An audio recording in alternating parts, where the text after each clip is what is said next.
Hello guys, today I am going to show you a very special game played between Magnus Carlsen and Param Maksudlu at the round 7 of Grenke Freestyle Chess held in Germany 2025.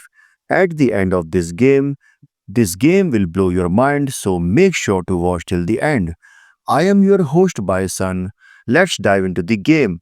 So Carlsen starts the game with c3, e5 by Parham, f4, e takes f4.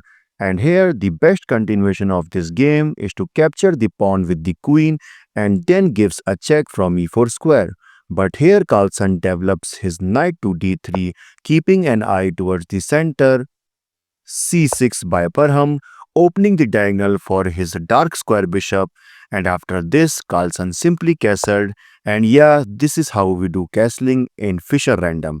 And after this, Black decides to expand towards the center by playing d5.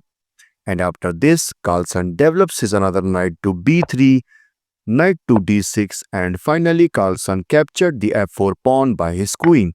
Okay, Black develops his queen to e7, bishop to c5, pinning this knight, knight to b6, and now Carlsen brings his knight to d4. He wants to place his knight on f5 square, attacking this queen.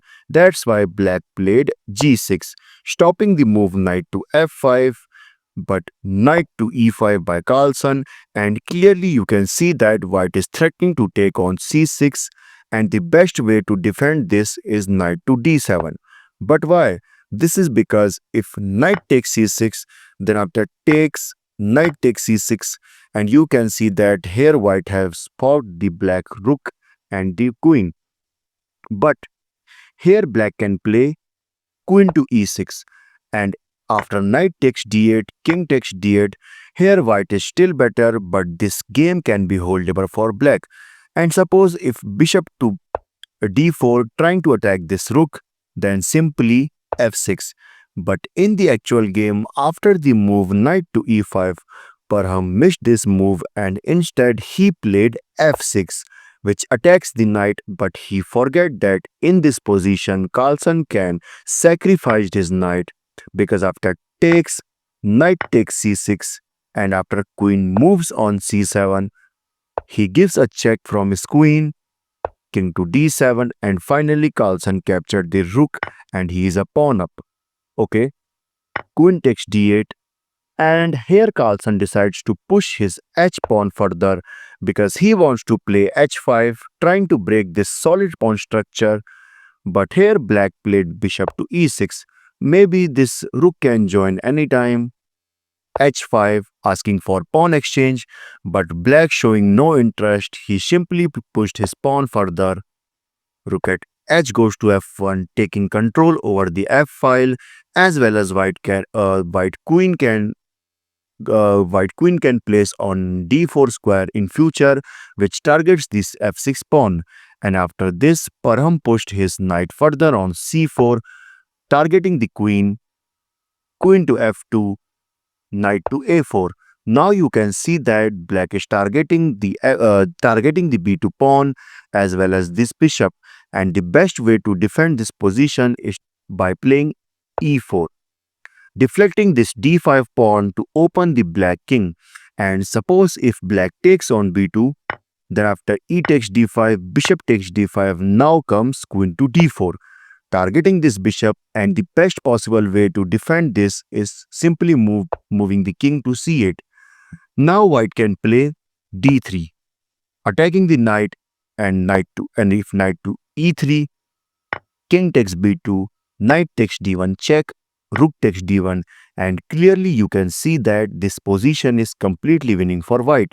Here White has an advanced queen, a strong bishop, and this rook can join the attack at any moment. But in the actual game, after the move knight to a4, Carlsen missed this variation and instead he played bishop to f5. He wants to exchange the bishop and then bring his queen to f5, but he forget that here Black have this amazing move bishop to f4, pinning this pawn so that White can't push it further.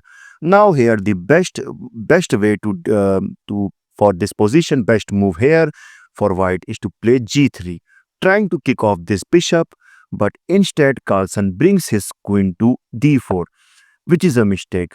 Here Carlsen is threatening to capture this pawn due to the pin, but he forget that here black can capture this bishop by knight takes c5. And suppose if white captured this pawn with a check, and yeah, you can't capture this due to this pin, and simply comes knight to d6 defending the check, and after takes, knight takes f5, and you can see that now black is doing great in this position. Okay, so in the actual game, after the move queen to d4, Parham missed this and he played king to c6.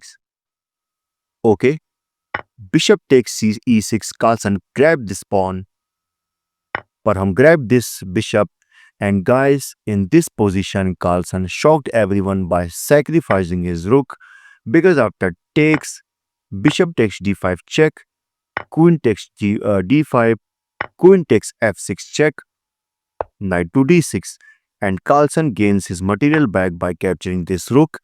And here you can see that Carlsen is 3 pawns up, but this position is still equal because here black 2 knights and queen are acting as a shield for the black king. Here black takes on a2, okay, d4 by Carlsen attacking this knight, knight to b3 check, king to c2, queen to a4, and here now black is threatening to capture on d4 with a check, but here Carlsen finds the best move, d5 check, because after king moves, queen takes h7, but guys, the move king to c5, yeah, this move is not a good move. Instead, the better move for black is to play king to b7. But why? Because you can see that this 7th and 8th rank, you can see that this 7th and 8th rank, here white has only queen who are attacking the black king. But if you move the king forward, because of that, black king could be in danger from the white pieces. And if queen takes h7, king to b8, queen to h8 check, and if white tries to give the check again and again, this will not work, and you can't push this pawn due to knight to d4 check.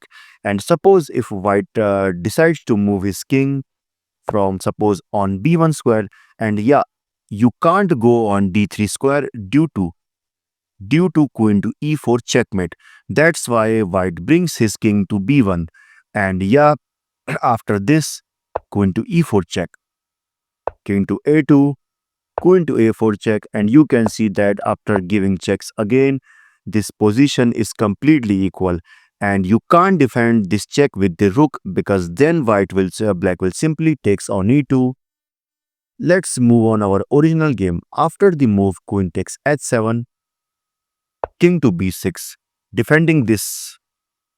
Okay, queen to g6, targeting this knight. Black defends it by his king.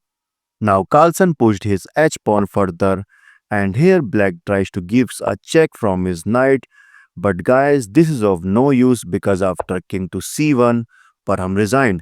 Because suppose here if black gives a check from his queen, then simply queen to b1.